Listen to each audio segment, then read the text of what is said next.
How historical races are formed. Conditions which allow of different races combining to form a single race.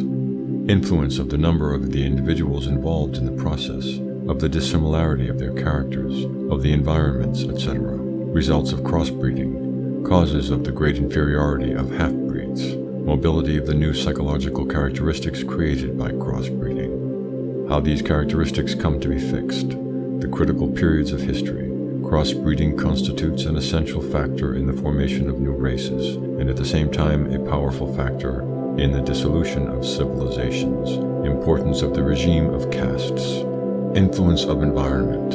Environment can only exert its influence on new races in process of formation, and on races whose ancestral characteristics are giving way before the action of crossbreeding. Environment is without influence on old races. Various examples. The majority of the historical races of Europe are still in process of formation. Political and social consequences. Why the period of formation of historical races will soon be over. We have already remarked that genuine races, in the scientific sense of the word, are scarcely to be met with among civilized peoples, but only historical races, by which is meant races created by the chances of conquest, immigration, politics, etc., and formed in consequence of a mixture of individuals of different origins. How do these heterogeneous races come to combine and to form an historical race possessing common psychological characteristics?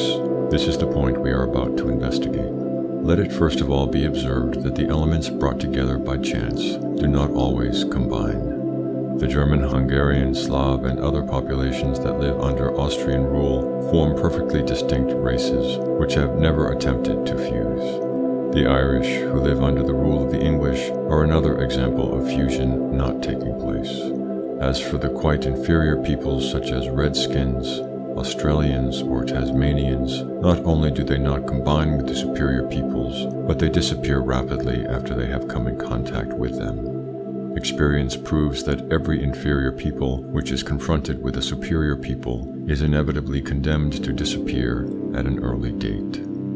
3 conditions are necessary to allow of races fusing and forming a new and more or less homogeneous race. The first condition is that the races which are to interbreed shall not be too unequal in number. The second, that their characters shall not be too dissimilar. The third, that they shall be subjected for a long period to identical conditions of environment. The first of the conditions that have just been enumerated is of capital importance.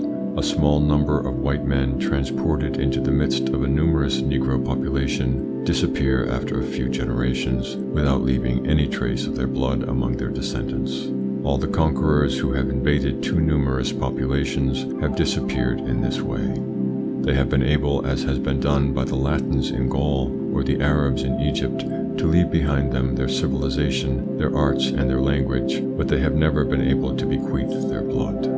The second of the preceding conditions is also of very great importance. Doubtless very different races, the black and the white, for example, may fuse, but the half-breeds that result constitute a population very inferior to those of which it is sprung, and utterly incapable of creating or even of continuing a civilization. The influence of contrary heredities saps their morality and character. When half-breeds, the offspring of white men and Negroes, have chanced to inherit a superior civilization, as in Saint Domingo, this civilization has speedily been overtaken by the most lamentable degeneration.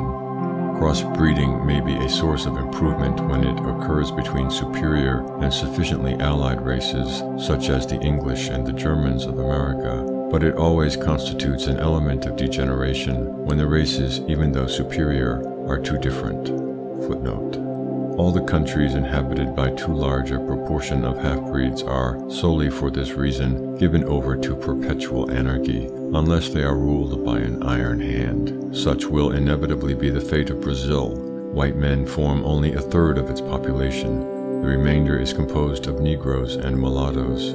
The famous Agassiz rightly observed, quote, that it is sufficient to have visited Brazil for it to be impossible to deny the decadence that results from crossbreeding, which goes on in this country to a greater extent than elsewhere. This crossbreeding is fatal, he says, to the best qualities whether of the white man, the black, or the Indian, and produces an indescribable type whose physical and mental energy suffers." Unquote. End of footnote. To cross two peoples is to change simultaneously both their physical constitution and their mental constitution. Crossbreeding, moreover, constitutes the only infallible means at our disposal of transforming in a fundamental manner the character of people, heredity being the only force powerful enough to contend with heredity. Crossbreeding allows of the creation of a new race, possessing new physical and psychological characteristics. The characteristics thus created are at the outset very weak and fluctuating. To fix them, long hereditary accumulations are necessary. The first effect of interbreeding between different races is to destroy the soul of the races, and by their soul we mean that congeries of common ideas and sentiments which make the strength of peoples, and without which there is no such thing as a nation or a fatherland. The period of interbreeding is the critical period in the history of peoples, a period of commencement and hesitancy which all nations have had to traverse, for there is scarcely a European people that is not formed of the debris of other peoples. It is a period full of intestine struggles and of vicissitudes, and it continues so long as the new psychological characteristics are not fixed. What precedes shows that interbreeding should be considered at once as a fundamental element in the formation of new races and as a powerful factor in the dissolution of ancient races. It is with reason, then, that all the peoples that have reached a high degree of civilization carefully avoid intermarrying with foreigners. Had it not been for the admirable regime of castes, the handful of Aryans that invaded India some 3,000 years ago would have been quickly swamped by the immense masses of the dark-colored populations that surrounded them on every side, and no civilization would have come into existence on the soil of the great peninsula. If in modern times the English had not followed the same system, if they had consented to intermarry with the indigenous inhabitants, their gigantic Indian empire would long since have slipped from their grasp. A people may sustain many losses, may be overtaken by many catastrophes, and yet recover from the ordeal, but it has lost everything, and is past recovery when it has lost its soul. It is at the moment when decadent civilizations have become the prey of peaceful or warlike invaders that interbreeding fills in succession the destructive and then the creative role of which I have just spoken. Crossbreeding destroys an ancient civilization because it destroys the soul of the people that possesses it. It fosters the creation of a new civilization because the old psychological characteristics of the races in contact have been destroyed, and because new characteristics may be formed under the influence of the new conditions of existence. It is only on races in course of formation and whose ancestral characteristics have been destroyed in consequence by contrary heredities that the influence can be effective of the last of the factors mentioned at the beginning of this chapter, the influence of environment. While very slight on ancient races, the influence of environment is, on the contrary, very great on new races. Crossbreeding, by destroying the ancestral psychological characteristics, creates a sort of blank tablet on which the action of environment, continued during centuries, may succeed in impressing and finally in giving fixity to new psychological characteristics. Then, and then only, the formation of a new historical race results. It is in this way that the French race was constituted. The influence of environment, physical or moral, is in consequence very great or very slight, according to circumstances, and this is the explanation of the contrary opinions that have been formulated with regard to its action. We have just seen that this influence is very great on races in course of formation, but had we been considering ancient races solidly established by the long action of heredity, we could have said that the influence of environment is, on the contrary, almost inappreciable. As regards moral environment, we have proof of the significance of its action in the failure of our Western civilizations to influence the peoples of the East. Even when these latter have been subjected to their contact during several generations, the Chinese inhabitants of the United States are a case in point. The slight power of physical environment is shown by the difficulties that attend acclimatization.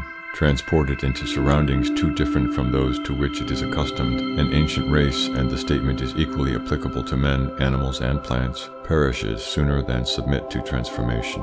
Egypt has always been the tomb of the many different races that have effected its conquest. not a single people has been able to acclimatize itself in the country. Neither Greeks, Romans, Persians, Arabs, nor Turks have been able to leave behind them a trace of their race. The only type that is met with is that of the impassible fellah, whose features exactly resemble those engraved 7,000 years ago on the tombs and palaces of the pharaohs by the Egyptian artists. The majority of the historical races of Europe are still in course of formation, and it is important that it should be known that this is the case with a view to understanding their history. At the present day, the Englishman is the only European who represents an almost completely fixed race. In this case, the ancient Briton, the Saxon, and the Norman have given way to a new and highly homogeneous type. In France, on the contrary, the provincial is very different from the Breton, the inhabitant of Auvergne, from the inhabitant of Normandy. Still, if there does not exist as yet an average type of the Frenchman, there at least exists average types of certain regions. Unfortunately, these types are very distinct as regards their ideas and character. It is difficult in consequence to devise institutions which shall suit them all equally well, and it is only by dint of energetic concentration that it is possible to lend them some community of thought. Our profound divergences of sentiment and belief, and the political upheavals which result therefrom, are due in the main to differences of mental constitution, which the future alone will perhaps be able to efface. Such has always been the situation when different races have found themselves in contact. The dissentiments and intestine struggles have always been the more acute, in proportion as the races in presence have been the more different. When they are too unlike, it becomes absolutely impossible to make them live under the same institutions and the same laws. The history of great empires composed of different races has always been identical.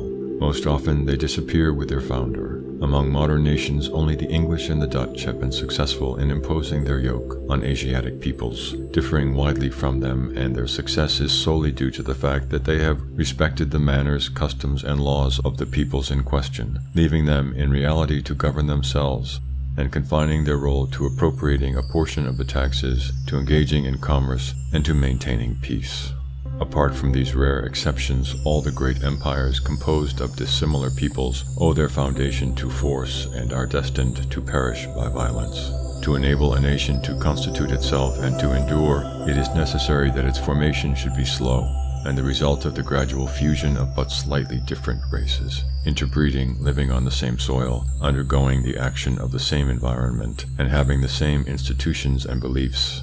After the lapse of several centuries, these distinct races may come to form a highly homogeneous nation. As the world grows older, the races become more and more stable, and their transformation by means of fusion rarer and rarer. As it advances in age, humanity feels the burden of heredity grow heavier, and transformations become more difficult. So far as Europe is concerned, it may be said that the era of the formation of historical races will soon be over.